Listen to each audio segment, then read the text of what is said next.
안녕하세요. 불황으로 한참 골머리를 썩었던 60대 건축업자입니다. 요즘 치솟는 물가 불황으로 인해 저 같은 건축업자뿐만 아니라 많은 사람들이 힘든 시기를 보내고 있다더군요. 모쪼록 빨리 경제가 안정되어 많은 분들의 어려움이 해소되길 간절히 바라는 요즘입니다. 어려운 경제 상황과 맞물려 제게 아주 큰 사건이 일어난 적이 있는데요. 저는 지금부터 당시 사건에 대해 기억을 되짚어 사연을 이야기해 나가보려고 해요. 저는 군 단위 지방의 시골 출신입니다. 제가 아주 어릴 적 저희 부모님은 저와 여동생을 데리고 그곳으로 이주를 하셨죠. 평생 살던 터를 떠나기 싫었건만 네 조부모님께서 마을 사람들 돈을 전부 떼어먹고 도망치는 바람에 마을 사람들이 자식인 네 아버지를 가만두지 않겠다고 난리였단다.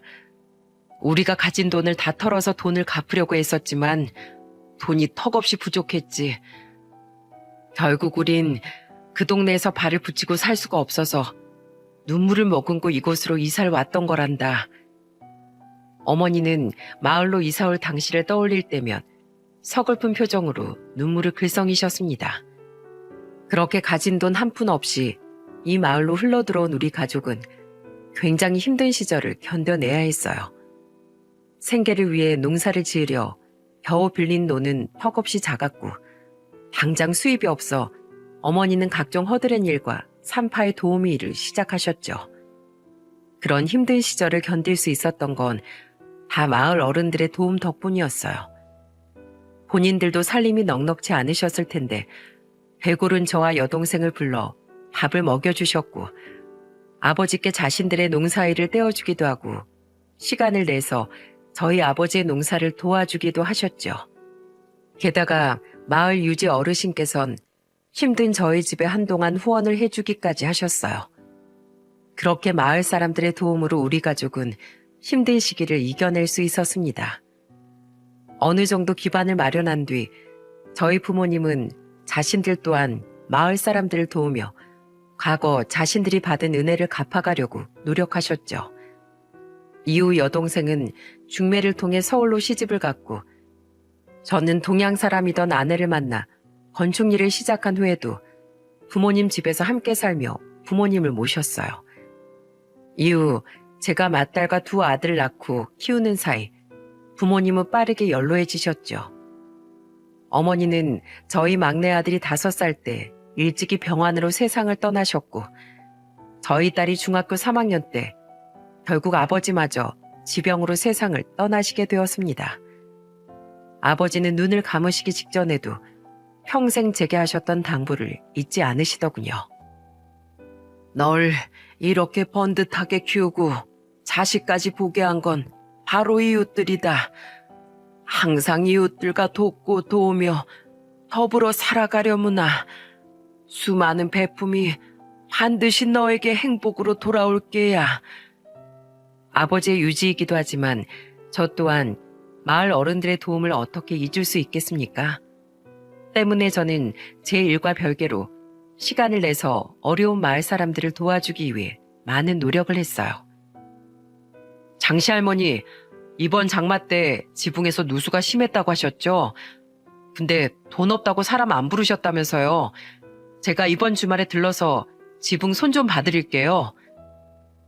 박씨, 이번에 어머님 집 허물고 새로 짓는다며? 나한테 맡기라는 말 안 할 테니까 내가 먼저 가서 견적 좀 봐줄게. 다른 업자들한테 바가지 쓰면 안 되잖아. 자네 요즘 처가 사정 때문에 형편이 많이 어렵다며?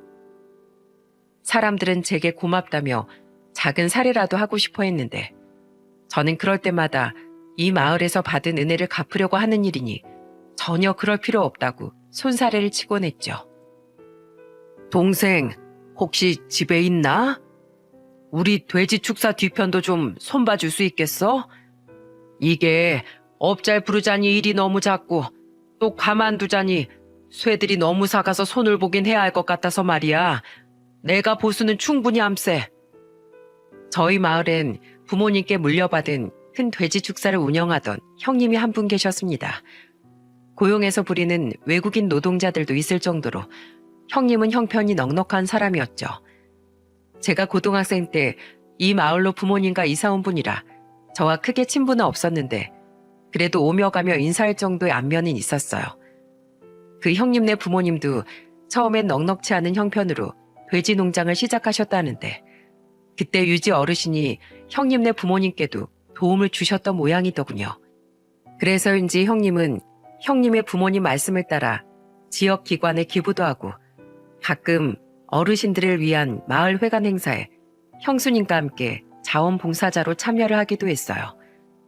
비록 약간 잘난 척하는 면모가 있어 가깝게 지내진 않았지만 나름대로 좋은 사람인 것 같아 저는 가끔씩 형님의 부탁을 들어주었습니다.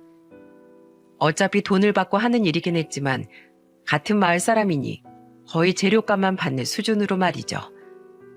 딸이 대학을 들어간 후 우리 가족은 조금 떨어진 시내로 이사를 가게 되었습니다. 제가 제 사업체를 차리며 사무실을 그쪽에 얻었거든요. 그렇게 이사를 한 후 사업을 위해 바쁘게 살다 보니 살던 마을에 놀러 갈 일이 통 없더군요. 가끔씩 이장님을 통해 제 도움이 필요하다는 부탁을 들을 때만 잠깐씩 마을에 들렀을 뿐 자식들 공부시키랴 돈 벌랴 아주 정신없는 시간들을 보냈죠. 수많은 노력 끝에 저는 크진 않아도 직원을 7에서 10명 정도 둔 작은 건축회사를 유지해 나갈 수 있었어요. 그 시간 동안 제 딸은 공무원 시험에 합격해 우리가 원래 살던 마을이 속한 면사무소 직원으로 일하게 되었습니다. 두 아들은 직장 생활을 위해 서울로 상경을 했고요. 제 딸은 나이 33에 결혼을 하겠다며 군청 직원이라던 신랑감을 데려왔는데 그 예비사의 얼굴이 어딘가 굉장히 낯이 익더라고요. 자네 혹시 아버님이 돼지 죽사를 크게 운영하시지 않나?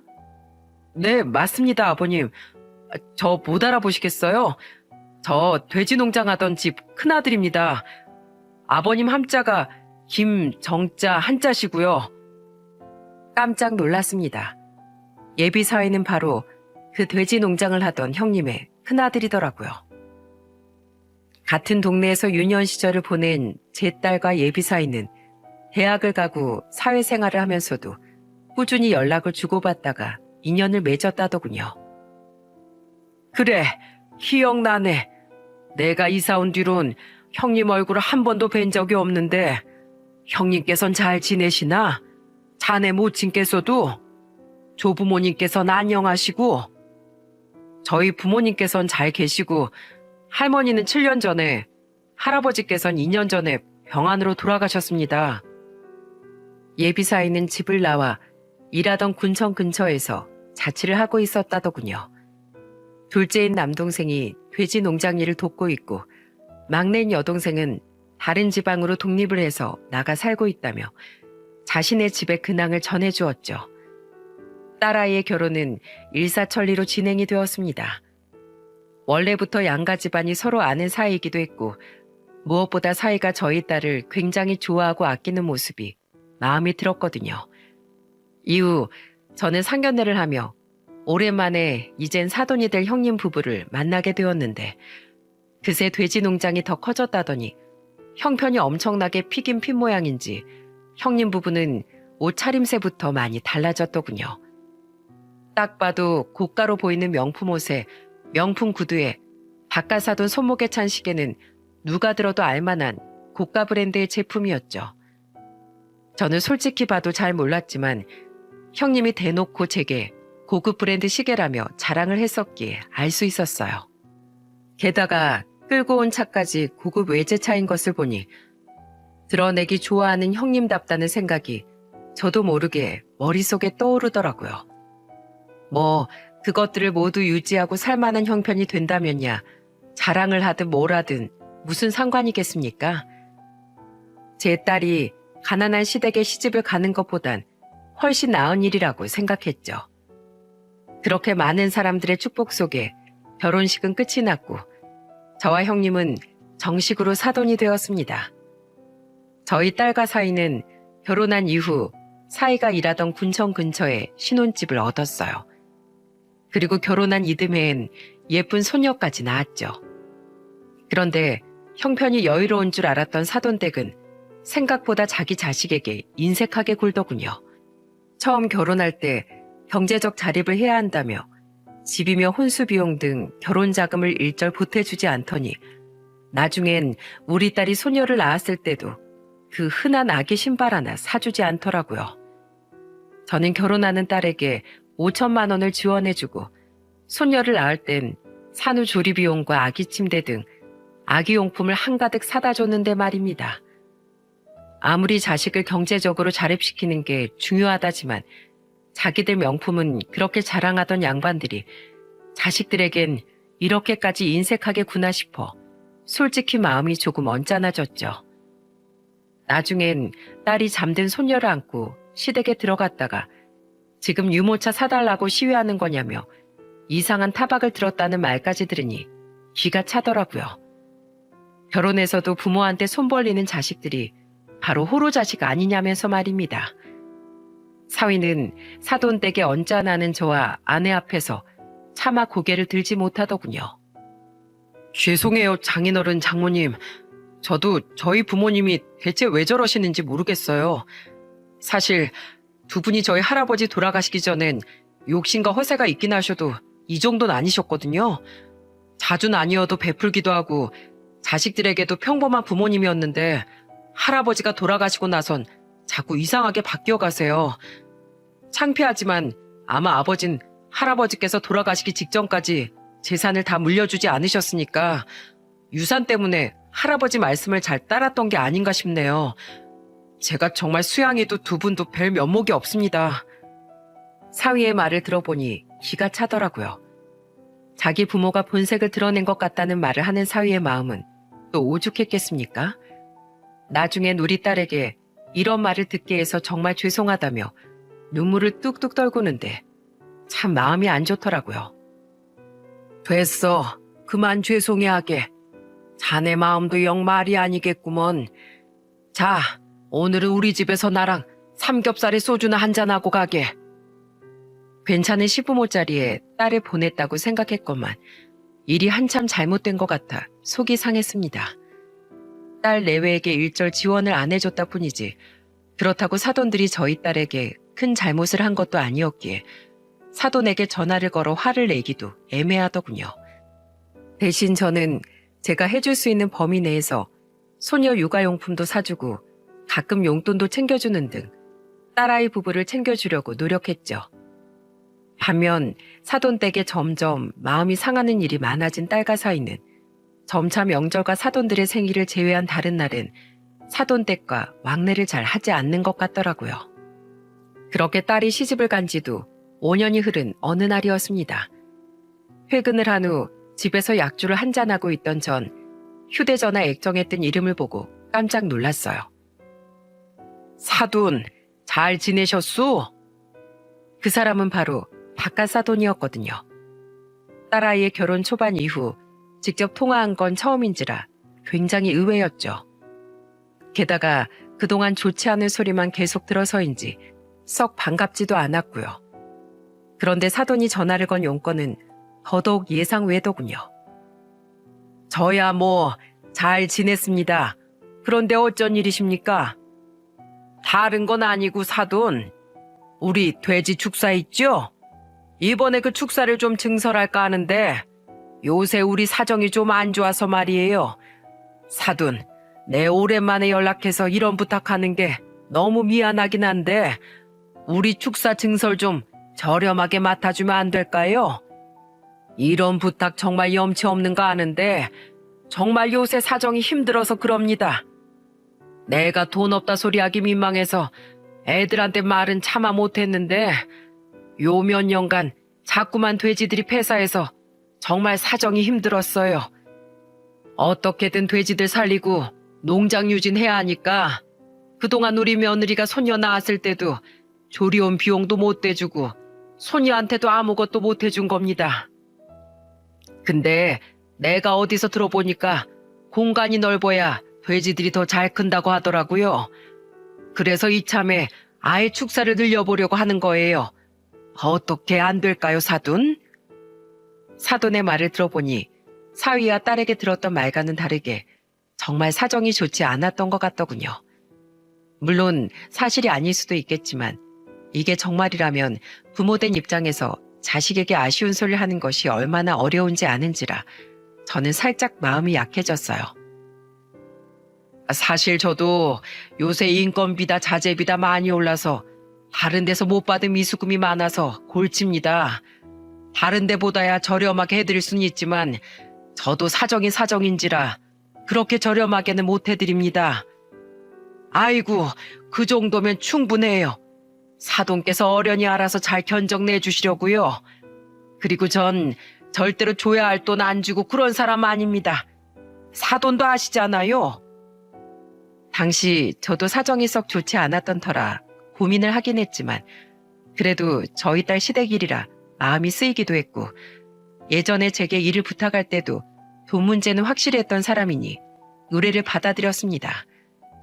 게다가 밀린 미수금들을 언제 받을 수 있을지 알 수 없어 일이 하나라도 더 필요하기도 했고요. 고맙습니다, 사돈. 수육도 하고 문어도 삶아서 저녁상 거하게 차렸으니 오늘 일 끝나면 저랑 산삼주로 보양 좀 하고 가시지요. 사돈은 제게 정말 고마웠던 모양인지 제가 견적을 내러 간 날 저에게 상다리가 휘어지도록 저녁을 대접해 주더군요. 게다가 집에 갈 땐 제 손에 귀한 완도 전복을 들려보내기도 하더라고요. 딸에게 들은 바에 의하면 굉장히 인색한 양반들이 제게 정말 고마워하는 건지 아니면 그 인색함이 정말 경제적 어려움에서 나왔던 건지는 알 수 없지만 어쨌든 사돈들에 대한 부정적인 인식이 조금 완화되는 계기가 되었어요. 그런데 사돈은 공사 일정이 다가오는데도 선불을 주기로 한 착수금을 보내지 않더군요. 제가 전화로 언제 돈을 보낼 수 있냐고 물어보니 사돈은 거의 애걸복걸하다시피 제게 이러더라고요. 죄송해요, 사돈. 제가 다른 지방에 가지고 있던 땅이 하나 있는데 그걸 사기로 한 사람이 잠깐 해외에 나갔다 올 일이 생겨서 조금만 기다려달라고 하더라고요. 부동산 주인이 아는 사람이라 신호는 확실한 것 같으니 그 사람한테 돈 받으면 당장 보내드리리다. 그러고 보니 일전에 사위에게 지방에 있다던 땅 이야기를 들은 것도 같더군요. 그 생각이 떠오르니 거짓말은 아닌 것 같아 저는 사돈을 믿고 우선 공사를 진행했습니다. 설마 사돈 사이에다 함께하는 마을 사람들이 몇인데 돈을 떼어먹겠거니 싶었던 거죠. 하지만 그건 굉장히 순진한 생각이었다는 걸 저는 공사가 끝난 뒤 깨닫게 되었어요.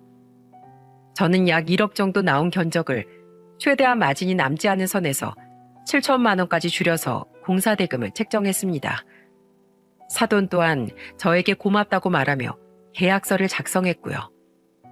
저는 사돈과 사이가 별로 좋지 않았던 딸과 사이에겐 사돈에게 일을 의뢰받았다는 말을 하지 않았어요. 나중에 공사 끝나고 돈을 받게 되면 그때 말해도 늦지 않겠다 싶었죠. 그런데 시간을 들여 공사를 끝마치고 한 달이 지나고 두 달이 지나도 사돈은 7천만 원에 대해선 이런 방구도 없더군요. 미안합니다, 사돈. 그 사람이 해외 출장 일정이 계속 길어지는 모양이에요.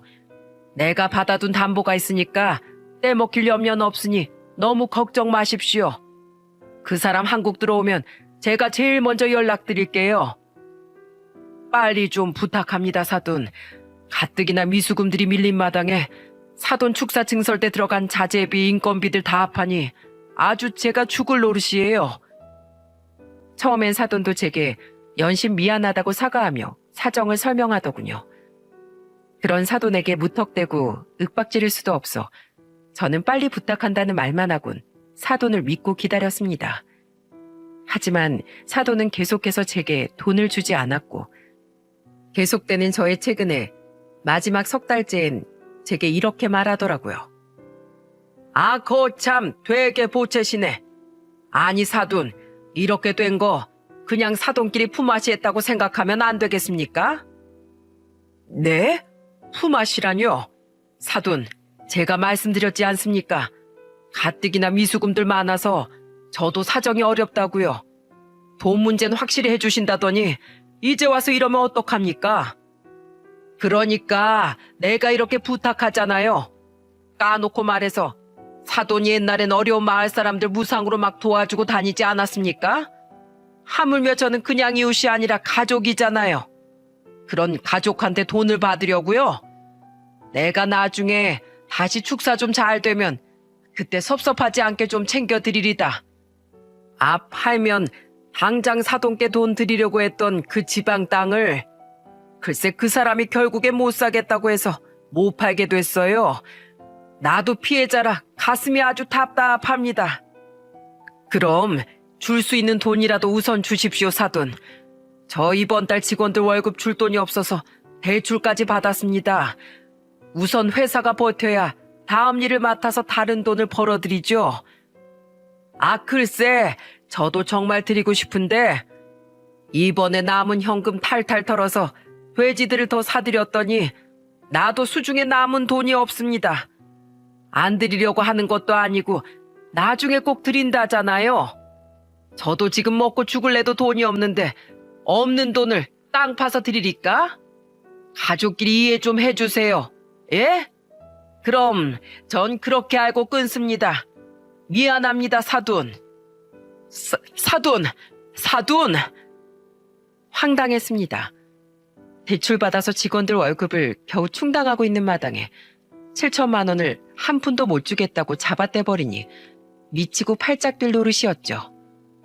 요즘 다들 사정이 어렵다 보니 제가 소송을 걸었어도 미수금을 해결하지 못하던 사람들까지 있던 터라 눈앞이 정말 깜깜했어요. 그 사람 정말 돈 없는 거 맞아요? 사정이 어렵다는 말도 다 거짓말 아니에요? 모르겠어, 나도. 그렇게 돈이 없다고 말하는데 사돈지간에 내가 소송까지 걸어야 하는지 대체 어찌하는지 도통 모르겠단 말이야. 소송을 걸었다가 진짜로 갑자기 땅이 안 팔려서 사돈도 난처한 상황이면 어떡해. 이래서 가족끼린 돈으로 엮이는 거 아니랬는데. 저는 답답한 마음에 이기지도 못하는 술을 잔뜩 먹고 술에 취해 잠에 들었습니다. 그런데 그날 밤 잔뜩 화가 난 딸이 사위와 함께 저희 집에 들이닥친 게 아니겠어요? 엄마, 아까 나한테 전화로 해준 말 사실이야? 정말 아버님이 아빠한테 축사 증설일 맡기곤 돈을 한 푼도 안 줬다고? 비몽사몽 잠에서 깨며 들어보니 제가 술에 취해 잠든 사이 아내가 딸에게 자초지정을 말해준 모양이더라고요. 아내는 흐느끼는 목소리로 딸에게 이렇게 말했죠. 그렇다니까.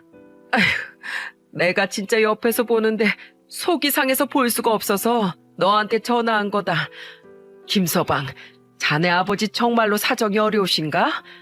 아무리 그렇다고 한들 어떻게 우리 사정 어려운 거 뻔히 알면서 그렇게 입을 싹 닦으시나? 자네 장인 소주 한 병도 제대로 못 먹는 양반이 소주를 3병이나 먹고 눈물까지 흘리며 참에 들었네. 저 양반 그래도 자기 사돈 일이라고 3천만 원이나 견적도 싸게 내주면서 남는 거 없이 그 일을 맡아줬어. 그러면 사람이라면 대출을 받아서라도 단돈 1,000만 원이라도 내줘야 할 것 아닌가. 내 말이 틀렸나? 죄송합니다, 장모님. 제가 정말 두 분께 면목이 없습니다. 왜어만 우리 사위를 잡나? 저는 자리에서 일어나 거실로 나가 아내의 말을 막았습니다. 사위는 거실 바닥에 무릎을 꿇고 있더군요. 딸은 거실로 나온 저를 보자마자 제게 달려와 화가 난 목소리로 채근했죠. 아빠, 아버님이 그런 일을 맡겼을 때 왜 저한테 말씀을 안 하셨어요? 내가 정말 속상해서 못 살아. 난 그냥 예전에도 사돈이 일을 맡기면 돈에 관해선 확실하게 처리하던 사람이라 믿었던 거다. 그리고 들어보니까 요 몇 년 새 사돈네가 정말로 농장 사정이 별로 안 좋았대. 그래서 가족된 사이로 좀 도와주고 싶었다. 어렵긴 뭐가 어려워요. 어려운 사람들이 외국인 노동자들 그렇게 고용하고 부려대면서 자기들은 일본이며 동남아로 여행 다니고 계속 명품까지 사드리게요? 이번에 아버님 무려 1억 5천만 원이나 되는 외제차까지 새로 뽑으셨다고요. 자식한테 유모차나 사주기 아까워하는 사람들이니 사돈인 아빠한테 돈 안 주려고 딱 봐도 수쓰고 있는 거잖아요. 저 봐라, 저 봐. 내가 뭘 했어요? 그 양반 사정 어렵다는 거 순 거짓말이었다니까? 그 양반이 당신 착한 마음을 아니까 순전히 당신을 이용해 먹은 거라고요. 딸의 말에 머리를 한 대 맞은 것 같았습니다. 제가 너무 순진하게 사람을 믿은 것 같아 나중엔 수치스러움까지 밀려오더군요. 나는 내가 멍청했구나. 내가 아주 바보였어. 저는 결국 무릎을 꿇고 눈물을 터뜨렸어요. 그동안 어떻게든 사돈을 믿으려 했던 제 자신이 한심해서 견딜 수가 없었으니까요. 이 일을 어쩌냐. 그게 정말이면 당장 소송을 진행한다고 해도 돈을 조금이라도 돌려받는 데는 시일이 걸릴 텐데 당장 대출금과 직원들 인건비 어떻게 해야 하냔 말이야. 이대로 또다시 더 대출을 받아야 하는지 돈을 벌어들이려면 다른 일감을 받아서 진행해야 하는데 그 자재비는 또 어떻게 충당해야 하는지 정말 눈앞이 깜깜했습니다. 그런데 그때 분노로 눈이 이글거리던 딸이 제게 이러더군요. 있어 보세요, 아빠. 그 돈 제가 받아다 드릴게요. 네가? 어떻게? 제가 안 그래도 최근에 들은 얘기가 하나 있거든요. 조금만 기다려보세요. 제가 돈도 받고 복수도 해드릴 테니까. 우리 아빠 눈에 눈물 나게 한 사람 아무리 애 아빠 아버지라도 저 못 참아요. 당신 아버지라고 나 말릴 생각이면 나랑 당장 이혼할 각오해. 알았어? 어떻게 다른 것도 아니고 사돈 돈을, 그것도 그 큰 돈을 떼어먹을 생각을 한단 말이야? 아니야, 그럴 생각 추워도 없어. 장인어른, 정말 죄송합니다. 저도 저희 아버지가 왜 자꾸 최악인 인간처럼 변해가는지 정말 모르겠어요. 사위는 저를 붙잡고 굉장히 서럽게 울더라고요. 어쩌다 이 착한 사람이 자기 부모님 이야기만 나오면 눈물바람이 되게 된 건지 상황을 이 지경으로 만든 사돈이 참으로 원망스럽더군요. 딸은 한참 뒤에야 손녀와 사위를 데리고 집으로 돌아갔습니다. 그리고 한동안 딸과 사위는 아무런 연락이 없었어요. 저는 하루하루를 피가 마르는 심정으로 기다렸는데 딱 열흘 뒤 대뜸 바깥 사돈이 제게 찾아온 게 아니겠어요? 그것도 옆엔 제 딸과 사위와 함께 말입니다. 사돈, 내가 정말 잘못했습니다. 공사 대금은 당장 줄 테니 제발 우리 며느리 화 좀 풀어주세요. 예? 그것도 대뜸 저희 집에 오자마자 무릎까지 꿇고 제게 싹싹 빌더라고요. 제 딸과 자신의 아들이 옆에 있는 건 아랑곳하지 않고 말입니다.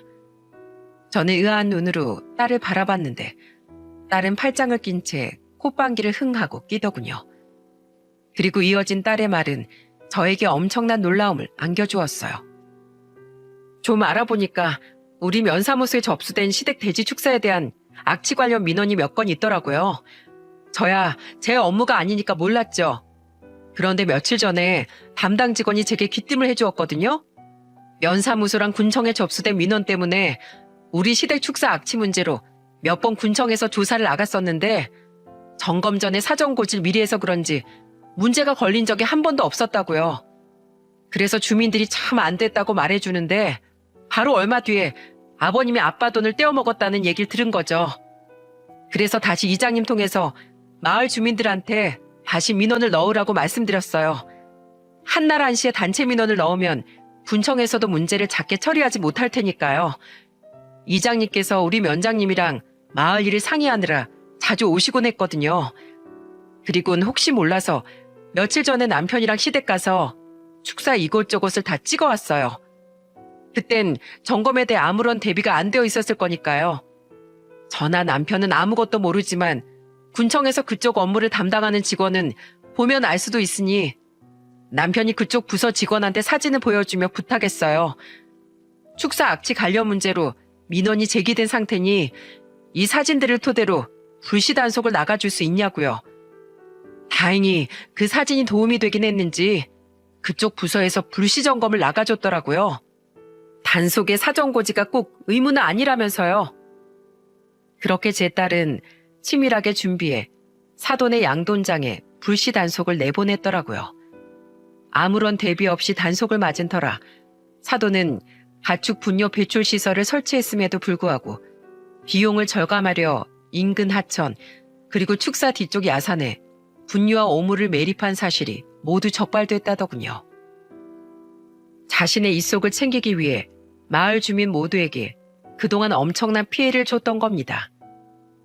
그동안은 사정 고지 후 준비된 상태에서 단속을 맞았던 터라 거의 눈 가리고 아웅식에 점검만 받았던 거죠. 게다가 그때 축사의 계약서를 쓰고 고용된 외국인 노동자 수에 비해 더 많은 외국인 노동자가 일하고 있던 사실 또한 적발됐다더군요. 그런데 문제는 그 사람들이 취업 비자를 받은 노동자들이 아닌 불법 체류자들이었던 겁니다. 갈 곳 없고 돈 벌 길도 없는 그 사람들을 사돈이 불법 고용해 최저임금의 반의 반도 안 되는 돈을 주고 학대까지 하며 부려먹었던 거죠. 게다가 정식 고용된 외국인 노동자들에게 또한 이직 시 사업주의 동의가 있어야 한다는 사실을 악용해 월급을 밀려주고 욕설과 학대를 해대며 엄청난 갑질을 일삼았다고 그들이 털어놓았다고 하네요. 사돈, 내가 그 공사대금 7천만 원 지금 당장 드리리다. 내가 사돈이랑 은행에 같이 가서 바로 이체해드릴게요. 그러니까 제발 따님한테 저 좀 한 번만 봐주라고 말씀 좀 해주세요. 돈 드리고 사돈께 용서를 빌면 따님하고 제 아들이 윗선에 말해서 제 행정처분과 불법 체류자 고용 사실을 덮어주겠다고 했어요. 이장님이 사돈이랑 친하고 이장님이 군수님이랑도 아는 사이니 군수님께 말씀드리면 이 정도 일은 자신들과 윗사람들 선에서 덮어줄 수 있을 거라면서 말입니다. 그러니까 사돈, 제발 저 좀 용서해 주세요. 제가 그럼 몹쓸 거짓말 했으면 안 되는 건데 돈이 한두 푼이 아니다 보니 제가 그만 욕심이 났습니다. 정말 죄송합니다. 저는 의아한 눈빛으로 딸을 쳐다봤습니다. 솔직히 제가 이장님과 친분이 있고 이장님이 군수님과 안면이 있는 것도 사실이지만 어떻게 이런 위법적인 일을 그냥 덮어줄 수 있단 말입니까? 말도 안 되는 이야기죠. 그리고 절대로 저는 그런 일을 용납하고 싶지 않았어요. 그런데 딸은 저에게만 보이게 눈을 찡긋해 보이더군요. 그리곤 입모양으로만 제게 절대 그럴 일 없어요 하고 말하는 게 아니겠어요? 사위 또한 슬쩍 제게 어깨를 으쓱해 보였고요. 그걸 보니 딸에게 무슨 생각이 있는 것 같아 저는 사돈을 내려다보며 이렇게 말했죠. 알겠습니다. 주기로 한 돈만 돌려주시면 저도 마음을 풀도록 하죠. 하지만 사돈, 제가 이 말씀은 꼭 드려야겠네요. 사람의 호의를 이용해서 그렇게 거짓말하고 자기 배만 불리려고 하면 되겠습니까?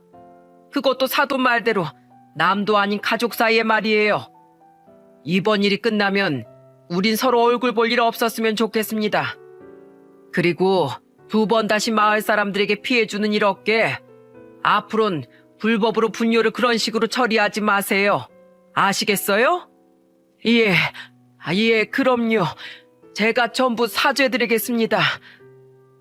그렇게 그날 사돈은 저와 딸 그리고 사위와 함께 은행으로 가서 7천만 원 전액을 즉시 제 통장으로 입금시켰습니다. 그 돈을 보는데 너무 어이가 없어서 말이 안 나오더군요. 이렇게 쉽게 보낼 수 있는 돈을 주기 싫어서 그렇게 구질구질하게 저에게 거짓말을 해댔다고 생각하니 말입니다. 어머마, 그럼 이제 약속대로 이장이랑 같이 군수한테 잘 말해주는 거지? 은행에서 나오자마자 사돈은 제 딸에게 묻더군요. 그것도 아주 구차한 표정으로 말이죠. 저 또한 딸이 대체 무슨 생각인 건지 궁금해 딸을 쳐다봤는데 딸의 입에서 나온 말에 저는 너무 놀란 나머지 입을 다물지 못했어요. 아니요. 일개 면사무소랑 군청 직원인 저랑 남편이 그럴 힘이 어디 있겠어요? 그리고 아무리 그런 힘이 있다고 한들 어떻게 나랏밥 먹는 공무원이 자기 사적인 일로 그런 힘을 쓰겠어요? 뭐야? 그럼 너랑 이놈이랑 그리고 이장놈이 한 말은 다 뭐란 말이야? 너희는 몰라도 분명 이장이 네가 그렇게 말을 하니까 옆에서 자기도 군수랑 친하다고 그렇게 말했잖아. 잘 생각해보세요, 아버님. 이장님이 군수님이랑 친분이 있다고 말씀하셨지. 언제 친분이 있으니 힘을 써주시겠다고 말씀하셨어요? 뭐? 설마 너희들 지금 다 한 통 속으로 짜고 나 물 먹인 거야? 어? 이장님은 모르겠고 저랑 남편은 작정하고 거짓말한 거 맞아요. 깜짝 놀랐습니다. 그러니까 들어보니 제 딸은 사위와 이장님과 함께 작정하고 사돈을 속였던 거더라고요. 어떻게 저런 거짓말에 속을 수 있지 하고 생각했는데 두 아이뿐 아니라 이장님까지 합세했다면 급한 마음에 속을 수도 있겠다 싶더군요. 딸의 말을 들은 사돈은 우스꽝스러울 정도로 얼굴이 일그러지더니 이내 멱살이라도 잡을 기세로 제 딸에게 달려들더라고요. 그걸 재빨리 막은 사람은 다름 아닌 사위였죠. 사돈과 제 딸은 그런 사위를 사위에 두고 말다툼을 하기 시작했어요. 저리 안 꺼져 이놈아! 이것들이 지금 사람을 가지고 놀아? 공무원이란 놈들이 이렇게 사기를 쳐도 되는 거야? 저는 공무원이지만 그 전에 저희 아빠 딸이에요. 아버님 먼저 저희 아빠를 상대로 작정하고 사기친 거 아닌가요? 사돈한테 거짓말하고 사기치는 아버님도 있는데 며느리가 시아버지한테 거짓말 못할 건 또 뭐예요?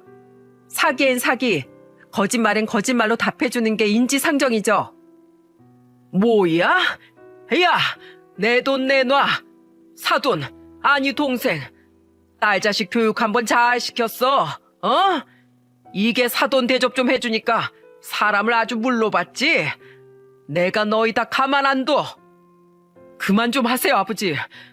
정말 날이 갈수록 왜 이렇게 추해지시는 거예요? 왜 저희 장인어른에게까지 그런 짓을 해서 제가 차마 얼굴을 못 들게 만드시냐고요. 전 이제 정말 아버지가 끔찍해요. 끔찍해? 이게 배 따시게 밥 먹이고 키워놨더니 자기 장인 편을 들면서 지 아버지를 물먹여? 이 고얀 놈. 아! 여보! 실랑이를 하던 사돈은 화를 참지 못하고 그만 자기 아들의 뺨을 내려쳐버리더군요. 놀란 제 딸은 얼른 달려가 사위의 얼굴을 살폈는데 그러거나 말거나 사돈은 이젠 저를 바라보며 씩씩대고 있더라고요. 내 돈 내놔, 김경씨. 뭐, 김경씨? 이제 막 나가자는 거요? 그래요, 형님. 아니, 김동영씨. 내가 그 돈을 왜 줘? 정당하게 일하고 받아야 했던 내 돈인데 법적으로 당연히 내가 받아야 했던 돈이라고. 사람이 곱게 나이를 먹어야지. 대체 왜 이렇게 사람이 못나진 거요? 아니면 원래 이토록 못난 인간이었던 거예요? 제발 불쌍한 우리 사위를 생각해서라도 정신 좀 차리쇼. 이게 그래도? 뭐 치려고? 쳐봐 어디. 당신 지금 물어야 할 벌금만 내도 엄청나지? 거기다가 폭행죄로 합의금이나 벌금까지 또 물어볼 테요? 제가 돈 이야기를 들먹이자 사돈은 덤벼들지도 못하고 눈에 핏대가 서도록 씩씩대더군요. 그러더니 이내 거의 눈물까지 핑돈 얼굴로 뒤돌아서서 그 자리를 벗어나 버렸죠. 천벌받을 놈들. 내 돈, 피 같은 내 돈.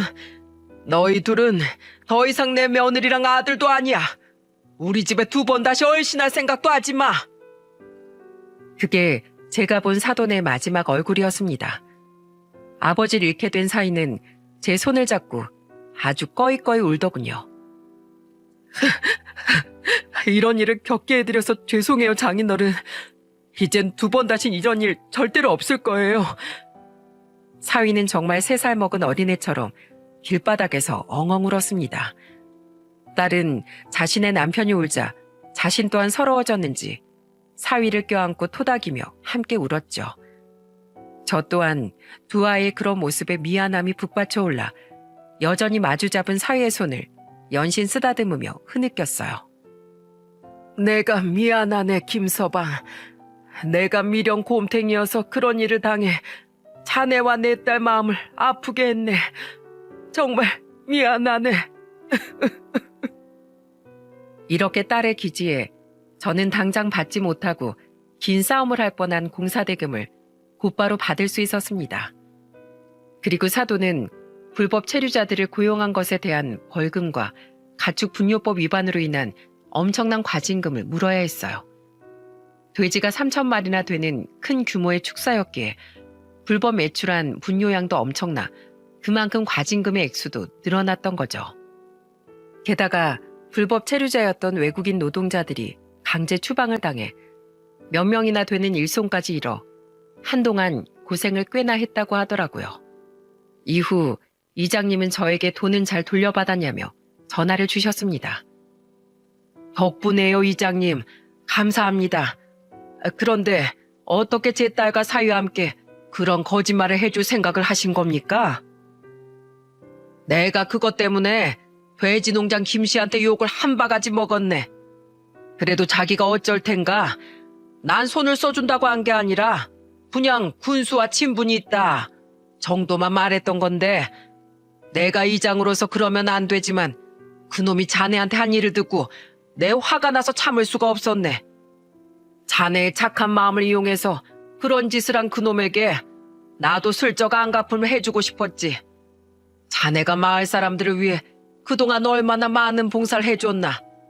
내 작은 도움이 자네 돈을 찾는 데 일조할 수 있었다니 난 참 기쁘네. 자네 아주 똑소리 나는 딸을 뒀어. 자신의 피해를 감수하면서까지 저를 도와주신 이장님에게 저는 몇 번이나 감사 인사를 드렸습니다. 아내는 그런 저를 보며 그렇게 남을 도우며 살더니 선의를 결국 돌려받았네요. 하고 웃더군요. 이후 딸과 사위는 사돈들과의 인연을 끊었습니다. 사위는 손 쓸 수도 없이 변해버린 자기 부모가 끔찍하다고 말했고, 딸은 아버지인 제게 그런 짓을 한 사돈들을 더 이상 시부모로 모실 수 없다고 말했죠. 사위는 서울에서 직장 생활을 하며 혼자 살고 있는 막내 여동생과만 가끔 연락을 주고받는데, 사위의 여동생 또한 많이 변해버린 자기 부모와 이기적인 둘째 오빠에게 학을 떼군 자기 집과 더 이상 왕래를 않는다고 하더라고요. 그렇게 2년이 흐른 지금 저는 다행히 소송을 건 업체와 다른 업자들에게도 미수금을 돌려받을 수 있었습니다. 그들은 제게 밀린 대금을 주며 머리 숙여 사과를 했는데 사돈과 달리 그들은 정말로 상황이 여의치 않았던 걸 알기에 저는 괜찮다고 웃어 보였죠. 딸과 아들은 여전히 공무원 생활을 하며 예쁜 손녀를 잘 키워내고 있습니다. 사위는 잃은 가족 대신 더욱 저희 가족에게 정을 붙이려는 것 같더군요. 장인어른, 장모님, 저 왔습니다. 저 장어 좀 사왔는데 장모님이 좀 구워주시면 안 될까요? 장모님 장어 굽는 솜씨는 세계 제일 아닙니까? 이따 처남들 오면 바가지 소주 한잔 하려고요. 저와 아내는 살갑게 구는 사이가 기특하기도 하고 한편 안쓰럽기도 해 더더욱 잘해주려고 노력하고 있어요. 게다가 저희 두 아들과 돈독하게 지내는 모습을 보면 정말로 우리에게 큰아들이 한 명 더 생긴 것 같아 마음이 따뜻해지기도 하죠. 그런데 얼마 전 우린 이장님을 통해 엄청난 소식을 듣게 되었습니다. 그건 바로 사돈의 축사에 일어난 화재 소식이었어요. 불이 어찌나 크게 났는지 돼지 3,000마리 중에 1,700마리가 넘게 폐사했다더구만. 그땐 누가 범인인지 몰라서 범인도 못 잡았는데 알고 보니까 거기서 일하던 외국인 노동자들 있지? 그중 한 명이 엄청난 앙심을 품고 불을 지르고 도망간 모양이더래.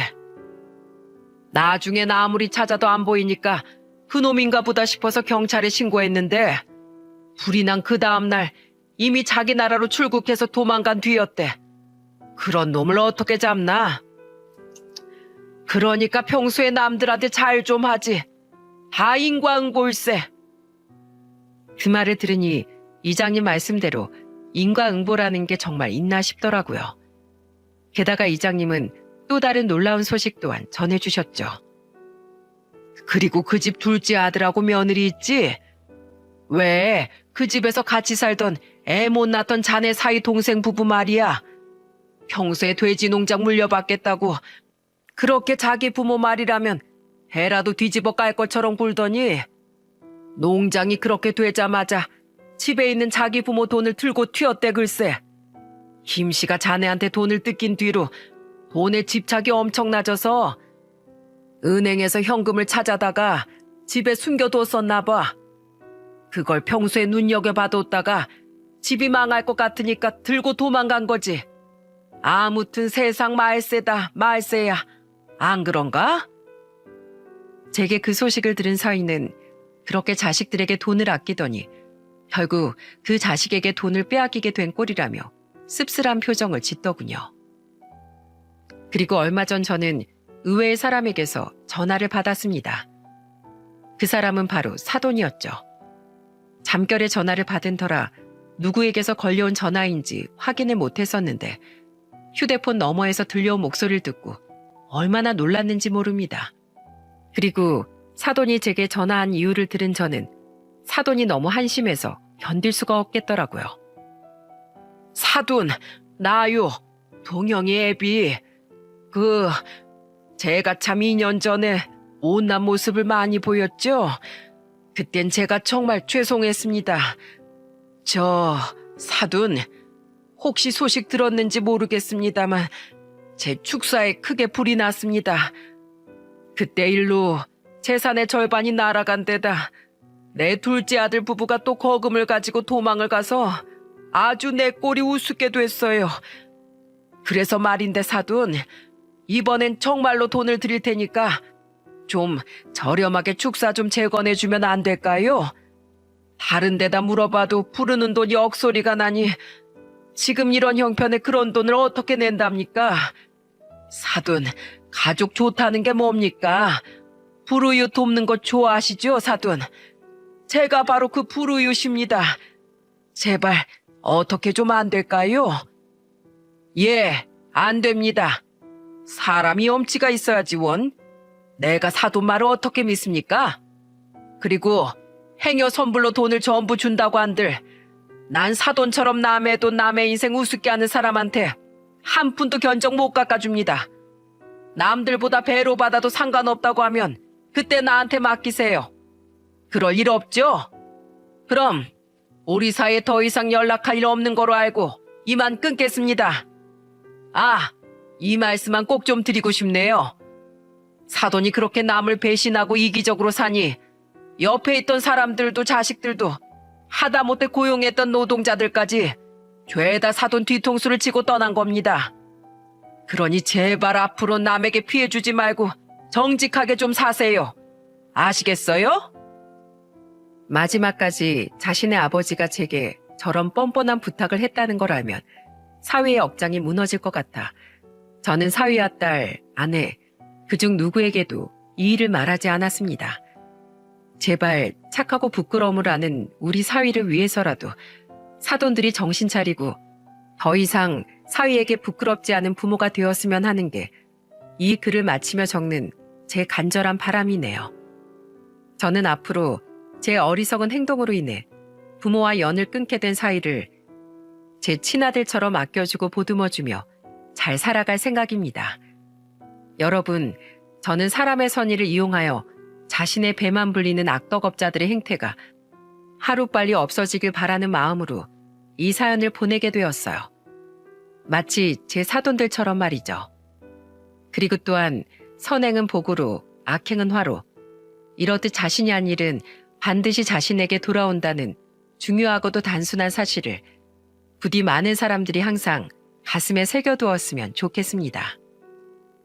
그럼 이 진부한 교훈이 제 사연을 통해 잘 전달되길 바라며 저는 이만 사연을 마치겠습니다. 감사합니다.